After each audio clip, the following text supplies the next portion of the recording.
इस भारतवर्ष में लाखों जिन बिंब हैं, लेकिन क्या कारण है महाराज जी कि किन्हीं जिन बिंबों की एनर्जी बहुत अधिक है, उनका अतिशय अधिक है? क्या ये सूर्य मंत्र का प्रभाव है या महाराज जी और कोई परिस्थिति ऐसी है कि जिसका ये प्रभाव है? क्योंकि आपके ही मुखारबिंद से कई जिन बिंबों को इतनी एनर्जी की बात सुनते हैं कि मन गदगद हो जाता है, और वास्तव में जब दर्शन करने जाते हैं तो वही मिलता है। महाराज जी क्या कारण है महाराज? इसके 4 कारण हैं। पहला कारण एक है कि कुछ पाषाण अपने आप में एनर्जिस्ट होते हैं, स्वतः ही, प्रकृति से भी। आपने देखा कि सभी पाषाणों का स्वभाव एक सा नहीं होता। जैसे जितनी भी वनस्पतियां हैं, सभी वनस्पतियों का नेचर एक नहीं है। तुलसी का नेचर अलग है, नीम का नेचर अलग है। इसी प्रकार वनस्पतियां सब हैं, एक इंद्रिय हैं, लेकिन वनस्पति का नेचर जिस प्रकार अलग, कोई ठंडी होती, कोई गर्म होती, ऐसे ही पाषाणों में सबका नेचर अलग अलग होता है। एक छोटा सा उदाहरण है कि आप मार्बल के टुकड़े से दूध दही बन जाता है, लेकिन सैंडस्टोन से नहीं बनता, पन्ना रत्न से नहीं बनता, लेकिन इससे मार्बल से बन जाता है। तो यानी मार्बल में एक गुण अलग है। जैसे रत्न होते हैं, पन्ना, हीरा आदि, इनका प्रत्येक गुण का अलग अलग लक्षण है, अलग अलग स्वरूप है, अलग अलग प्रभावकारी है। तो रत्नों में जैसे अलग अलग पाषाण होगा, सब पृथ्वी काय हैं, लेकिन उनका अलग अलग है। प्रवाल पिष्टी है, पृथ्वी काय है, उसका अलग है, उसका स्वरूप अलग है। आयुर्वेदिक में उसका स्वरूप अलग माना। तो जितने प्रकार के पत्थर होते हैं, इनमें स्वतः ही कोई ना कोई एनर्जी होती है। कारंजा के अंदर एक गरुण मणि की मूर्ति है, जिस मूर्ति पर अभिषेक करने पर, पानी पीने पर जहर उतर जाता है। मैंने खुद जाके वहां देखा, मेरे पहुंचने के पहले ही एक व्यक्ति को सर्प ने काटा, उसका अभिषेक किया, उसने पान किया। अभिषेक गंधोदक की दृष्टि से नहीं कह रहा हूं, भले वो मूर्ति का रूप ना से, यदि वो पाषाण भी है तो भी उसका प्रभाव, और उसने सोने का सिंहासन भेंट किया था। तो गरुड़ मणि होती है, तो ये पत्थरों का प्रभाव होता है। तो एक तो नेचुरल रूप से पत्थर होता है, और नेचुरल रूप से पत्थरों की एनर्जी मुझे देखने में आई कि आपके जो कोटा है, कोटा के अंदर दादावाड़ी के एक बड़े भगवान बैठे, हम वहां चतुर्मास किया था। उस मूर्ति की प्रतिष्ठा के पहले ही इतनी एनर्जी थी कि जितना प्रतिष्ठित भगवानों की भी एनर्जी होती है, उनमें भी नहीं होती। जिसमें प्रतिष्ठा के पहले ही जिस दिन विराजमान हुए, उस दिन जैसे जाके मैंने छुआ, छूते ही मैं स्तब्ध रह गया कि अभी तो इसका कुछ भी नहीं हुआ। तो पाषाणों की एनर्जी होती है। दूसरी एनर्जी होती है दातार की। दातार ने किस भावना से उसको पूजा को निकाला। उस पाषाण को निकालते समय हमारे यहाँ पाषाण की पूजा होती है। पहले उसका मांगलिक होता है, जब खदान से पत्थर निकलता है मूर्ति का, उसे शिला पूजन कहते हैं। पूजन का अर्थ उसको नमस्कार आदि नहीं, मांगलिक किया जाता है। उसके सामने संकल्प किया जाता है कि इस मूर्ति को, इस मूर्तिमा के लिए हम भगवान की मूर्ति के लिए स्वीकार करते हैं। ऐसा करके वहां विधि अपने शास्त्रों में लिखी है, प्रतिष्ठा पाठों में। उसके बाद प्रभाव पड़ता है सूर्य मंत्र देने वाले का, कि सूर्य मंत्र देने वाला साधु कैसा है। जो सूर्य मंत्र उसने दिया जा रहा है, क्या वह सूर्य मंत्र का ज्ञाता है? क्या सूर्य मंत्र का कभी जाप किया है? प्राणों की प्रतिष्ठा का अर्थ जो मंत्र न्यास साधु स्वयं अपने शरीर पर पहले ध्यान में स्थापित करता है, और उसका जिसने वर्षों ध्यान किया हो, और उसको ध्यान करके फिर यहां से उठा करके वो मूर्ति पर स्थापित करता है, उसका प्रभाव बहुत ज्यादा पड़ता है। मात्र एक किताबें लेकर के सूर्य मंत्र पढ़ देने का नाम नहीं है। अलग अलग आचार्य, अलग अलग साधु, जो जितना साधु साधक होगा, मंत्र शक्ति का ज्ञाता होगा, उस सूर्य मंत्र को जिन्होंने अपने जीवन में उतारा है, जो मंत्र न्यास, जो अंकन न्यास मूर्ति पर किए गए, वो क्या कभी ध्यान में किए हैं? क्या उन्होंने अपने जीवन में ध्यान किया है? ऐसा साधु प्रतिष्ठा करता है। प्रतिष्ठा करना ये हंसी मजाक नहीं कि दौड़ा कर रहे हैं कि एक इधर पंचगणक उधर पंचगणक। उसके लिए पहले महीनों से स्वयं ध्यान करे, 5 दिन के लिए वो अपने उस धारणा को करता है, फिर उसको उठा करके उसमें स्थापित करता है, उसका प्रभाव पड़ता है।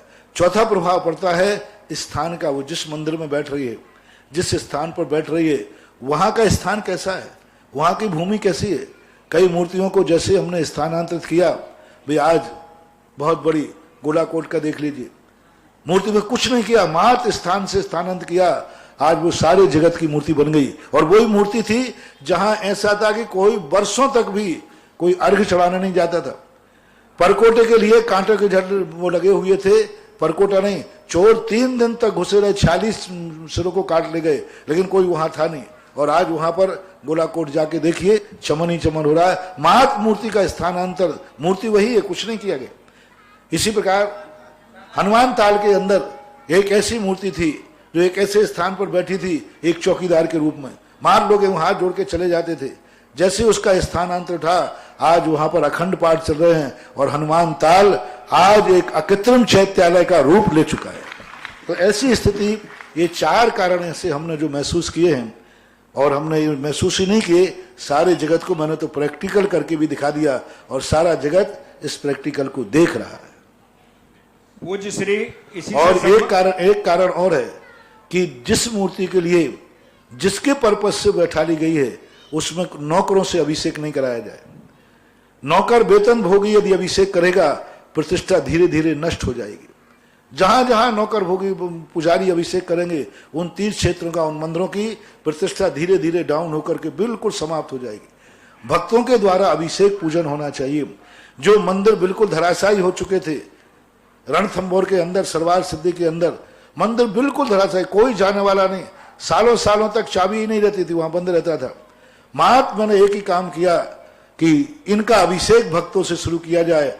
आज वो सरवार सिद्धि तीर्थ क्षेत्र बन गया और हजारों साल के लिए जीवित हो गया। मेरा एक ही अभियान चल रहा है, कोई भी तीर्थ क्षेत्र पर अभिषेक और पूजन नौकर के द्वारा नहीं होगा। जिस जहां नौकर पूजन अभिषेक करता है, उस क्षेत्र पर ना मैं रुकता हूं ना आशीर्वाद देता हूं। पहला अभियान है, चाहे 50 किलोमीटर तक जैनी रह रहा हो, प्रतिदिन भक्त के द्वारा अभिषेक और अर्घ होना चाहिए। और आप ये 6 महीने करके देख लीजिए, आपका क्षेत्र जो धराशायी हो रहा है, वो आकाश में ध्वजा फहराने लग जाएगी। महाराज 6 महीने का, कई लोगों को कहा महाराज इससे क्या होगा, मैंने 6 महीने करके देख लीजिए। और 6 महीने उन्होंने किया, आज 10-10 साल हो गए, आज भी क्षेत्र अमर हो गए। हर क्षेत्र में, राजस्थान के एक भी क्षेत्र में जो क्षेत्र हमारे लिए कहीं पुजारी के द्वारा अभिषेक पूजन नहीं हो सकता, भक्त जाके करेगा। 50 किलोमीटर, अभी एमपी में गया था, थुमन जी 35 किलोमीटर दूर है, ललितपुर 30 किलोमीटर दूर है, देवगढ़, वहां प्रतिदिन अभिषेक करने वाले बस भर करके लोग जाते हैं, गोलाकोट जाते, सब जगह, सब तीर्थ क्षेत्रों पर यही कहा, वेतन भोगी को हटाओ, अतिशय पाओ, बस, और कुछ नहीं। एक ही अभियान है, वेतन भोगियों से अभिषेक पूजन नहीं कराओ, क्योंकि ये बहुत बुरे भाव करते हैं, बहुत बुरे भाव करते। ये जितने अभिषेक करने वाले अभिषेक का जल भरते हैं, अभिषेक करते हैं, ये पुजारी मंदिरों के दुश्मन हैं, नाश कर देंगे मंदिरों को, इतने बुरे भाव करते हैं। पुजारी नलों का पानी, ललितपुर के अंदर मैं खुद बैठा ऊपर छत के ऊपर, और उसने सीधा जो बाथरूम का नल था उससे पानी करके अभिषेक की तमड़ी भर दी। मैंने कहा क्यों? बोले हमें एक तमड़ी के लिए लगाया था, अब 4 तमड़ी भरी जाती। कुशल वकील साहब, आप कहिए, आपके ललितपुर में मैंने बताया था, और उससे जाकर अभिषेक हुआ।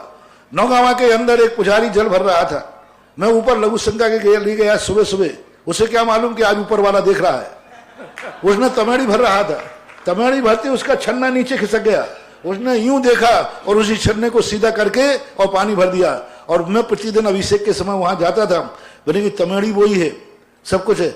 मैंने उसको बुला के पूछा तो उसने कहा महाराज जी अब पूरी तमेड़ी खाली करते तो हमें दोबारा भरना पड़ता। कबूल कर लिया। अब ऐसा पाप होता है।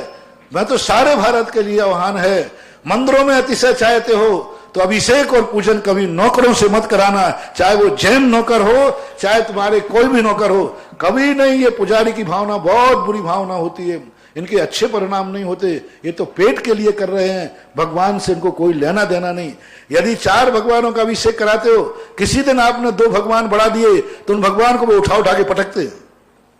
ऐसे पुजारी है। मेरे सामने एक पुजारी, बागड़ की बात है, एक स्थान पर एक पुजारी पूजा करता था, वहां 4-5 लोग अभिषेक करते थे, उतना पानी भर देता था।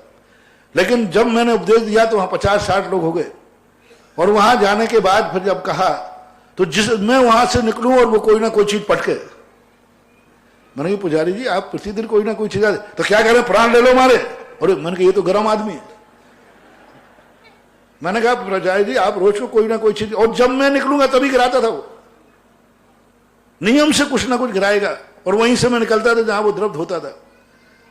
मैंने पुजारी बात क्या है? बोले महाराज जी आपने देखिए प्राण ले लो हमारे, 4 व्यक्तियों के लिए मैं अभिषेक भरता था, आपने 50 कर दिए, मेरा वेतन तो उतना ही है,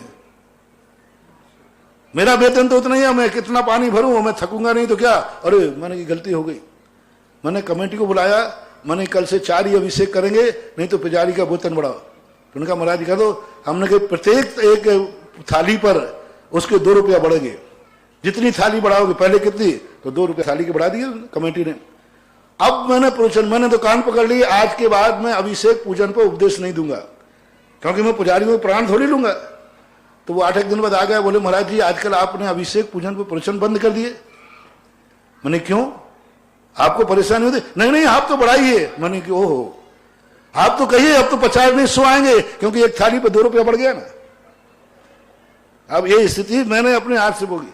तो ये सबसे बड़ा कारण है कि जिस मोहल्ले में, जिस कॉलोनी में जितने लोगों के लिए वो मंदिर बना है, उसमें कितने % अभिषेक करते हैं, उतने % ही अतिशय है, और जितने नहीं करते हैं उतना अतिशय कम है। और 100% करिए, कॉलोनी के मंदिर में भी चमत्कार आपके सामने होना शुरू हो जाएंगे। और ये मेरी कहना मत मानो, आप तो प्रैक्टिकल कर लीजिए, कितने % आपके मंदिर में अभिषेक करते, पूजन करते हैं, उतना % उस मूर्ति में अतिशय है। कितने % उस क्षेत्रों पर जाकर पुजारियों से अभिषेक पूजन कराते हैं। तो ये 5 कारण हमने आपको सारे भारत को दिए